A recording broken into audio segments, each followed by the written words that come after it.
Müsaadenizle ben biraz program dışı bir şey ama iki kişiye daha kısa söz vermek istiyorum.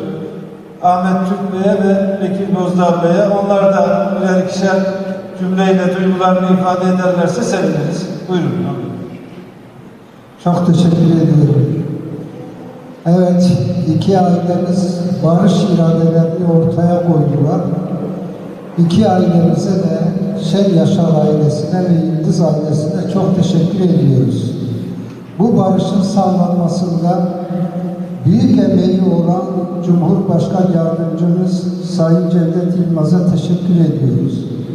Yine Meclis Başkan Vekilimiz Sayın Bekir Bozdağ, eski Adalet Bakanımız, Grup Başkanımız Sayın Abdülhamid Güler ve yine çok değerli arkadaşımız Meclis Başkan Vekili Sayın Sırrı Süreyya'ya çok teşekkür ediyoruz.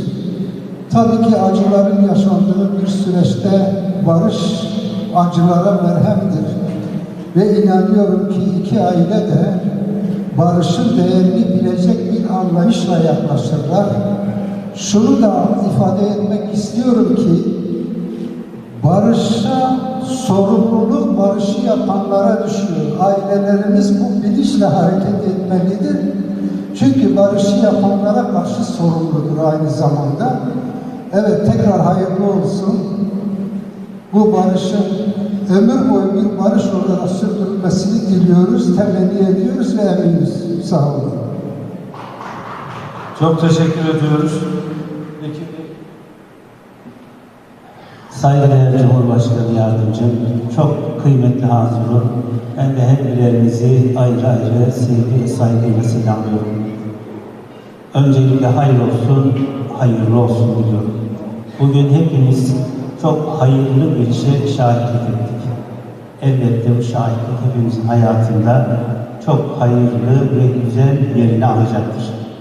Ben öylesine büyük bir barışın gerçekleştirilmesinde emeği geçen Cumhurbaşkanı Yardımcımız Sayın Cevdet Yılmaz'a, Meclis Başkan Vekilimiz Sayın Sırrı Süreyya Önder'e, Mardin Büyükşehir Belediye Başkanı Sayın Ahmet Türk'e, AK Parti Meclis Grup Başkan Vekilimiz Sayın Abdülhamid Gül Beyefendi'ye ayrı ayrı teşekkür ediyorum. Elbette barış çok kıymetlidir. Cumhurbaşkanı Yardımcımızın da ifade ettiği gibi barışı yaşatmak, daimi kılmak ve geleceğe de bunu aktarmak en az o kadar kıymetlidir. Ben eminim ki barışı yapan Şen Yaşar ve Yıldız aileleri bunu yaşatmayı ve gelecek nesillere barışı miras bırakmayı başaracaklardır. Ben bu vesileyle öncelikle Şanlıurfa Milletvekilimiz Ferit Şen Yaşar'a, önceki dönem Şanlıurfa Milletvekilimiz İbrahim Halil Yıldız'a ve onların şahsında Şen Yaşar ve Yıldız ailelerine ve büyüklerine, temsilcilerine hasreten şükranlarımı sunuyorum. Onların rızaları, onların onayları olmasa bu büyük barış gerçekleşmezdi. Hayırda ittifak ettiler, barışta birleştiler, hayrın yolunu açtılar. Yolları açık olsun diyor. Hepinizi saygıyla Allah'a emanet ediyorum.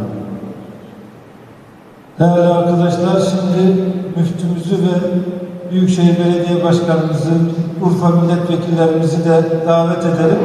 Son bir duayla tamamlamış olalım. Sonra yemeğe geçelim.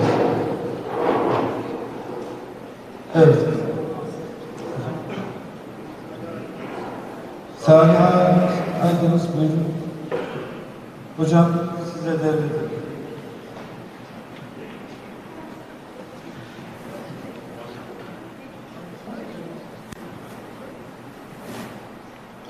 آمين. الحمد لله رب العالمين والصلاة والسلام على سيدنا محمد وعلى آله وأصحابه